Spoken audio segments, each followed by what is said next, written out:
instructions.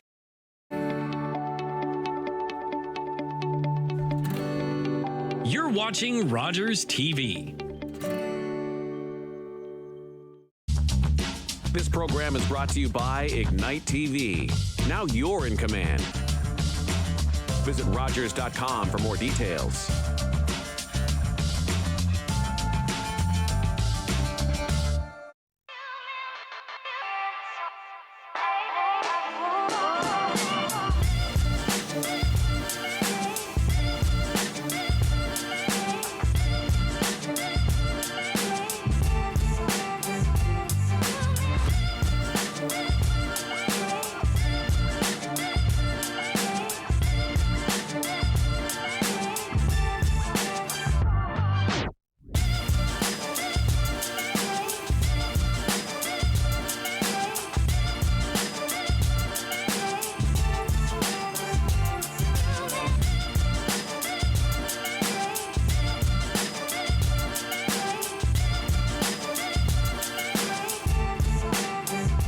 Hey everybody, welcome to our series Farm to Fork. Today I'm going to take you on a tour to Highway 7 in Omemee, Ontario, where we're going to go to Wild Acres Flower Farm. We're going to meet Kim Callahan, co-owner, co-operator of the flower farm. We went on a tour, it was early May, and the fields were a little bit bare, but we were promised great things to come, and they did come. We saw seeds going in, flowers starting to come, and tubers going in.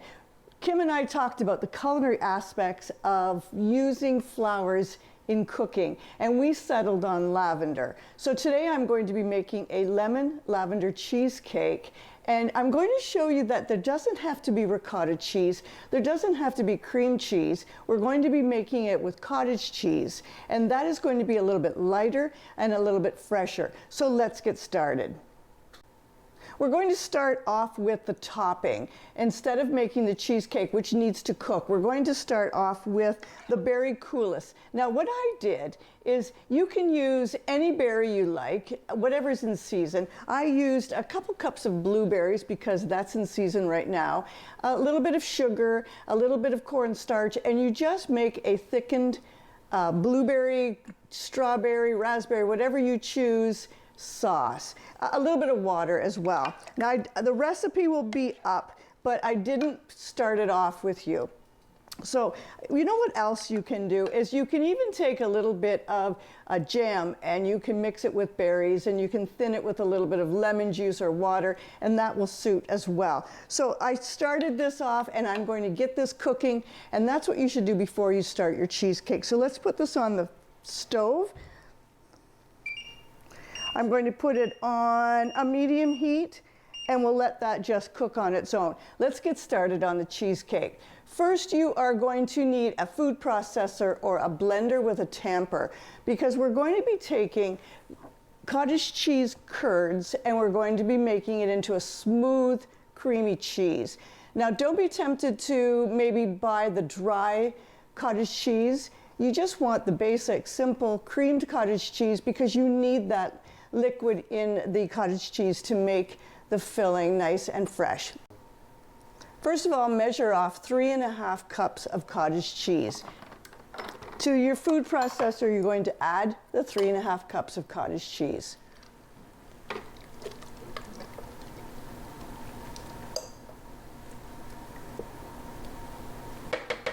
Now you can use the sweetener of choice. I'm going to use white granulated sugar, and that will be 3/4 cups. If you wanted to use stevia, you could use 1 teaspoon, and you could use any sweetener you choose to. Be careful not to use honey, because it may add too much liquid. So in goes our 3/4 cups of sugar. After your sugar, that's when you're going to add in your extracts. Now, not everybody has a variety of extracts. You may have vanilla, you may have the standard ones. We're going to be using a lemon extract. I guarantee you this one's valuable in your kitchen, and a lavender extract. This one you may not have. Don't worry about it. We can also use some fresh culinary lavender. Let's put in the 1 teaspoon of lemon extract. Now I've got 1/4 here, so I'm just going to add 4.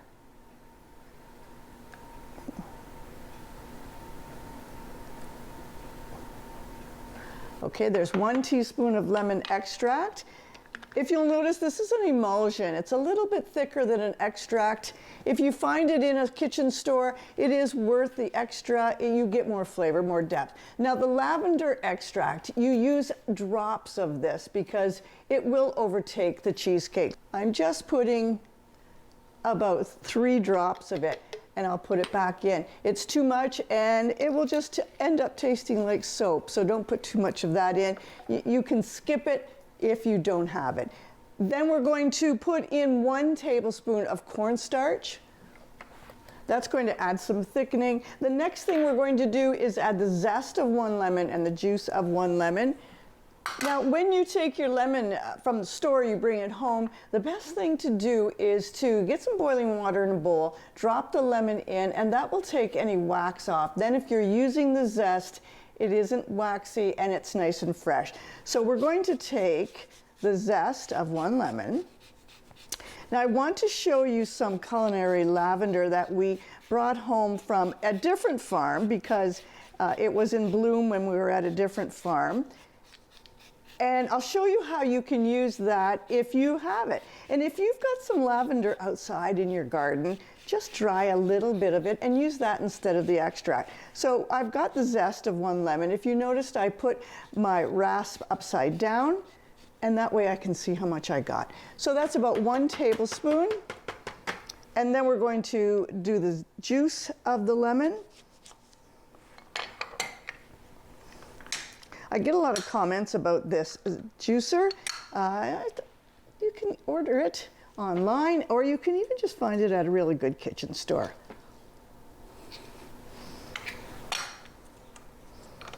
So we'll do the whole lemon. And then we're going to mix this up and add some eggs. All right, before we add the eggs, we're going to take a short break. We'll be right back.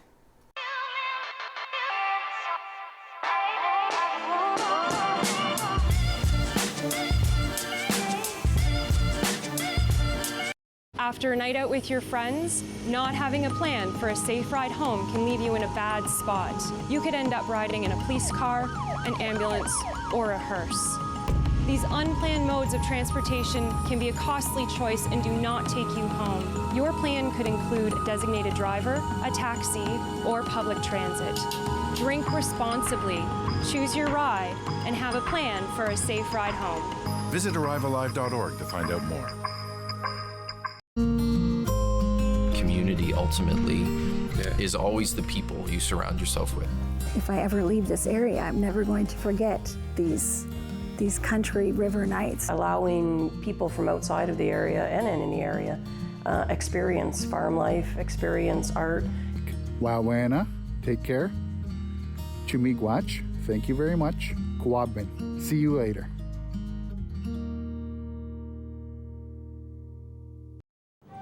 The world's most famous Canadian, Grey Owl, just back from a triumphant British tour, is to be a reluctant guest at a gathering of First Nations. Archie, you may not realize this, but right now you are the most famous Red Indian in the world. These are your people. You have to be there. Come on, Harold, let's go. Sure, I'm sure. His name is Archie Bellini, and if he's a Red Indian, I'm the King of China. It is an honor to meet the man called Grey Owl, who has brought much respect for our people. Imposter, rascal, dreamer, and yet the Englishman who called himself Grey Owl awoke the whole world to our vanishing wilderness. My brother says, men become what they dream. You have dreamed well.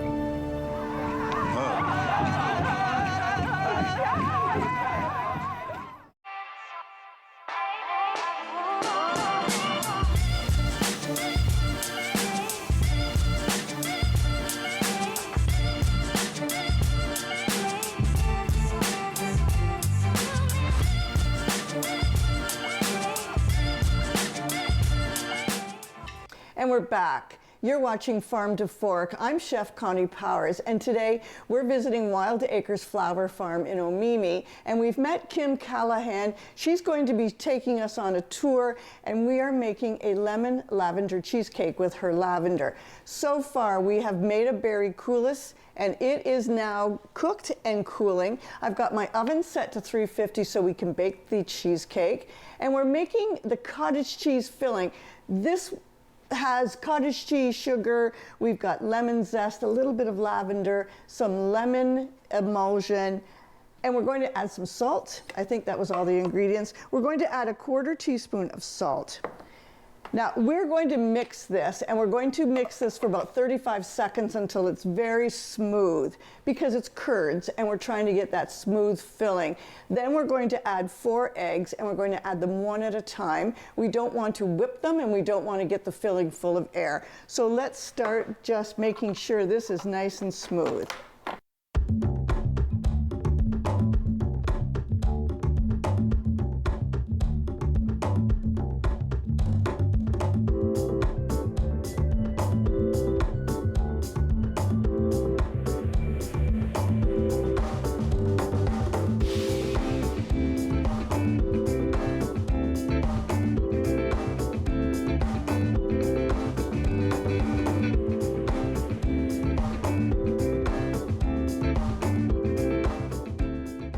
Looking beautiful, it's nice and smooth. 35 seconds will give you that. You don't want that graininess of the cottage cheese curds. If you buy that dry packed one, you think that you're going to get a nicer cheese filling, but you won't. You'll get just way too dry and it'll crack. So we're going to add 4 eggs one at a time.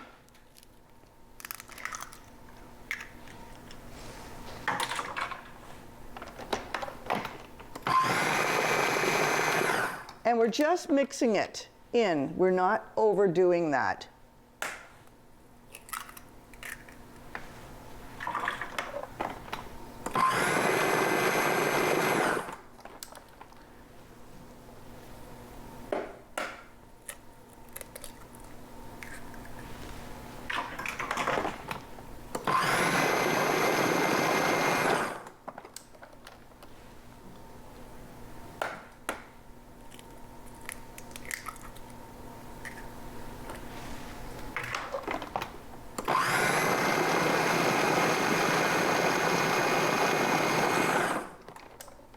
You can see the filling is a little bit yellowy because of the eggs. It's very creamy. We are going to now put it into our glass pie pan. You don't want to use a cheesecake springform pan because this filling is a little bit more liquidy and you may have a little bit of run out.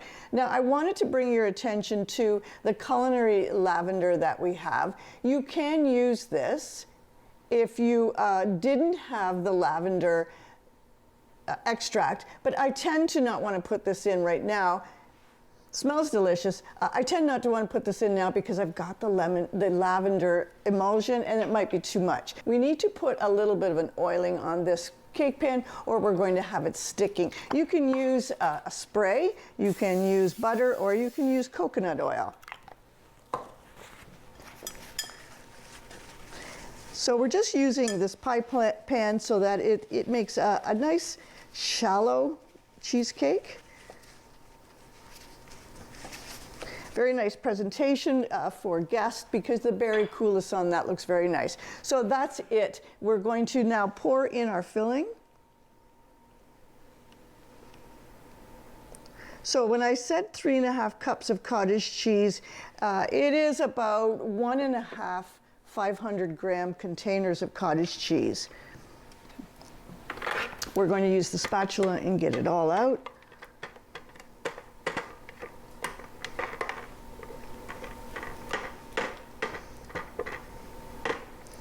And this is getting ready for the oven. Let me show you what you should do in order to have a very nice smooth filling without it cracking. Because it's a pie plate, you're going to need some room. I want you to put your pie plate onto a big full sheet, cooking sheet, and I want you to put some water. So you're doing a type of water bath. It's not very deep, but it is going to protect the bottom so that you don't get a crust on the bottom of your cheesecake. We're going to put a little bit of water, we're going to put this in the oven, and while it's cooking, we're going to go on to the tour of Wild Acres Farm. Take a look at this. Welcome to our series Farm to Fork. We're here in Omemee, Ontario on Highway 7 at Wild Acres Farm. We're going to meet the farmer Kim and see what she has to show us about sustainable farming with flowers. We're going to see if there's edible flowers. We're going to see how we can use these in our cooking and our decorating. Let's go see what Kim has for us.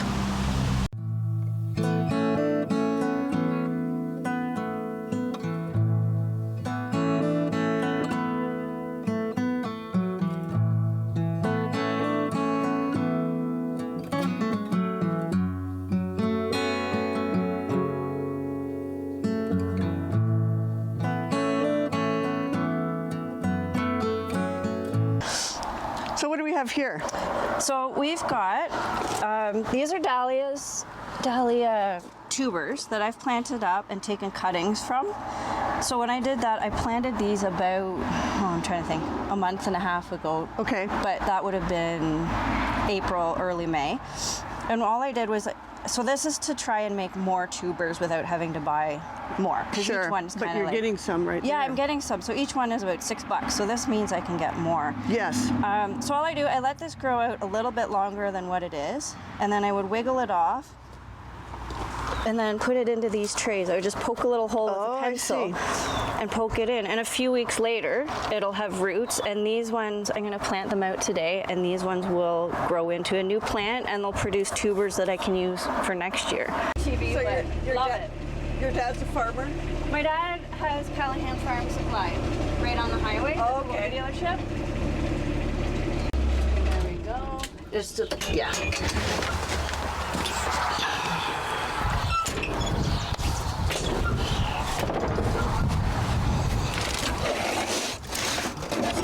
Oh, thank you. It's out here? Yeah, please.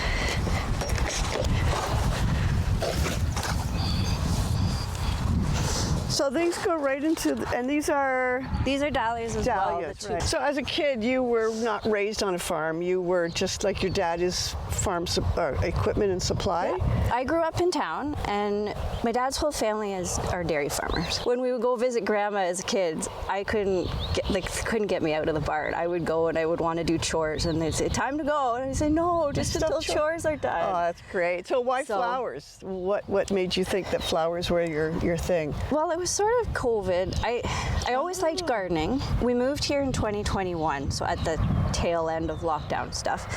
And I came across an Instagram account, Florette Flowers, and I didn't even know flower farming was a thing. Like, obviously they grow somewhere, but I didn't know about it. Mm-hmm. So I started following her, and then I got her book, and I was just like, oh my goodness, I want to do this. This is you. Yeah, this is so cool because...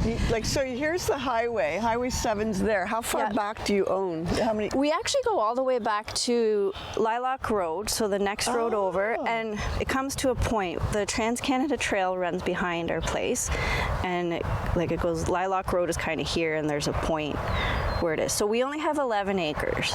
So it's great for flower farming, though. Yeah, it's perfect because Teo grew up on a farm as well, and we'd like to farm, but this isn't enough land to do conventional farming. Right. We could do different things with it, but for us, this is perfect. Give us a list of the flowers that you grow and then you market.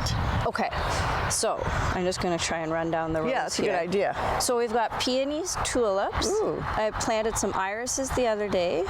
This year we'll have lilies, baby breath, the delphiniums, which, by the way, the florist in town says are better than the wholesale stuff. Nice. She likes them. So then all this will be dahlias. Over there I have gladiolus we planted. I'm trying eucalyptus this year.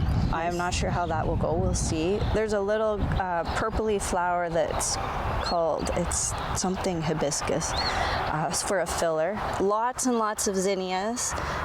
Celosia.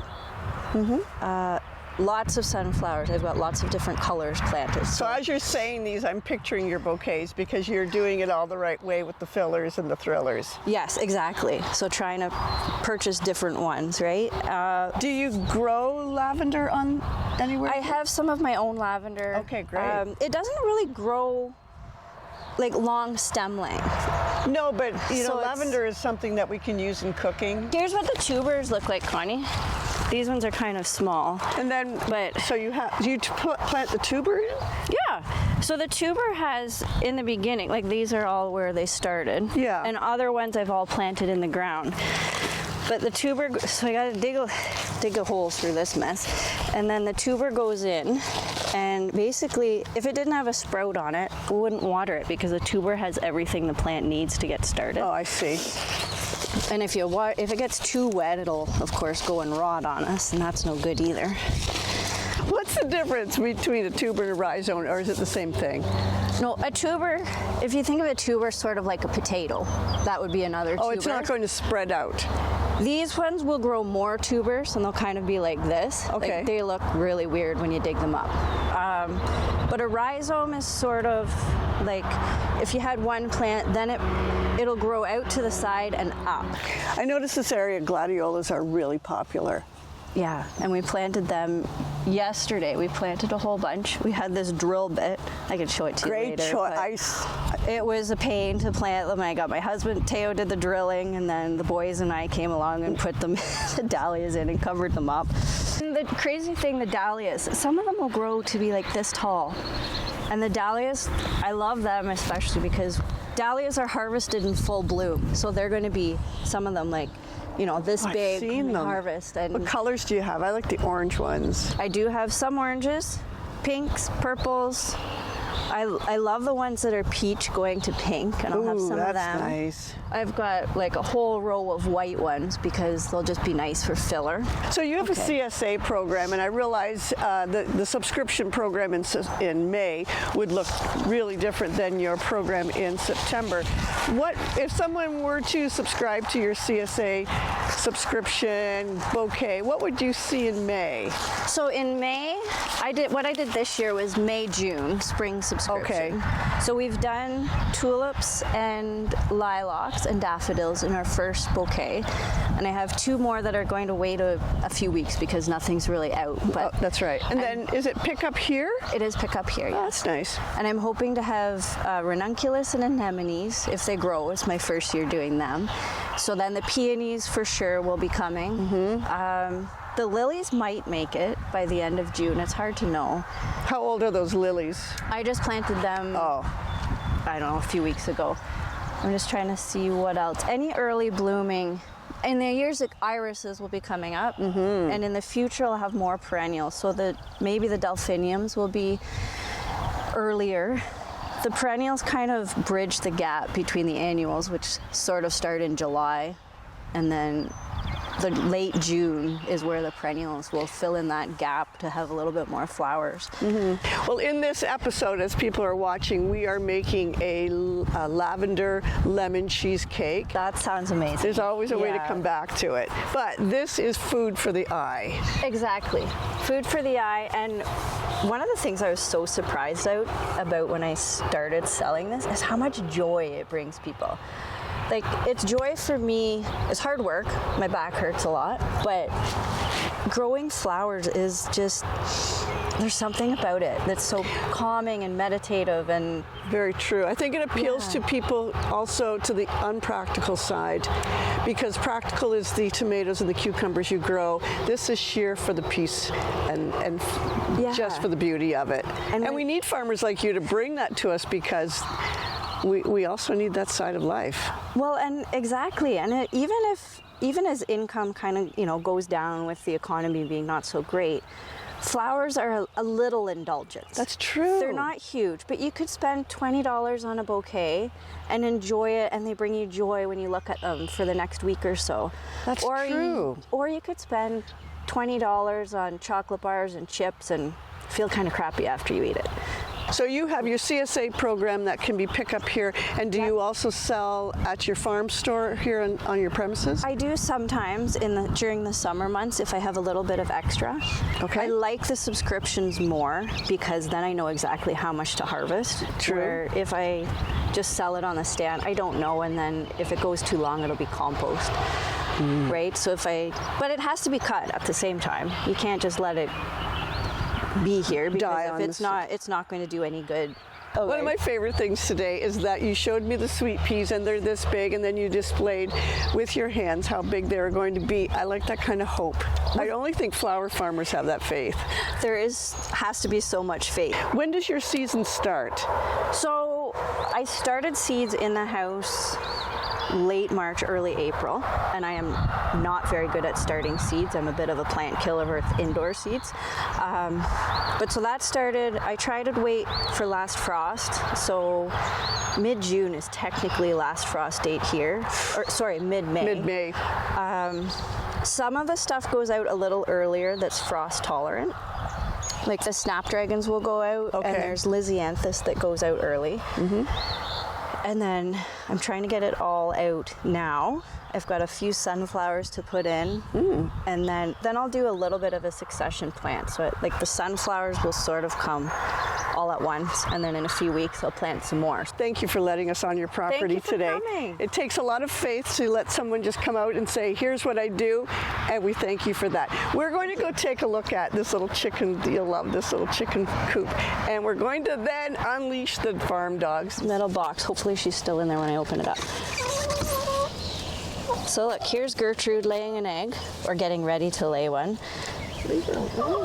And then look, we've got 2 more eggs.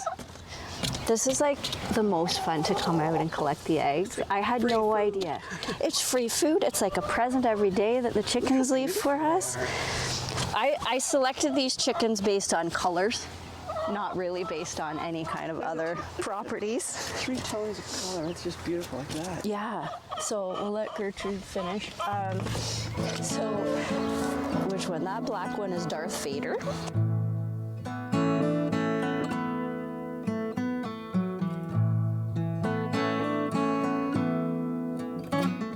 And we're back. I hope you enjoyed that tour. That was Kim from Wild Acres Farm. So we have now removed the lemon lavender cheesecake from the oven. That took about 45 to 50 minutes, depending on the heat of your oven. So we're going to let it cool. Now you have choices at this point. You really should make this one day and serve it the next. Let it really sit in the refrigerator overnight. You could then add the cooled berry coulis to the top of the cheesecake to make a full presentation of it. Or you can also slice it individually, add maybe a blueberry topping, some sort of whipped topping, and then the berry coulis in an individual serving. That's always a nice look as well. What I'm going to do is I'm going to put this in the refrigerator. I'm going to serve it individually tomorrow with the topping on top of it. Now, what you could do, you could put these in individual ramekins and you can make individual cheesecakes. That's a nice look too, and then that really suits the topping on it. And there you have it. We're going to put this in the refrigerator and we're going to let it chill. I hope you enjoyed the tour today. I hope you get the chance to make this cheesecakes. Thanks for joining us today, and until next time, keep cooking.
call the Rogers TV viewer response line, email us, or connect with us on social media.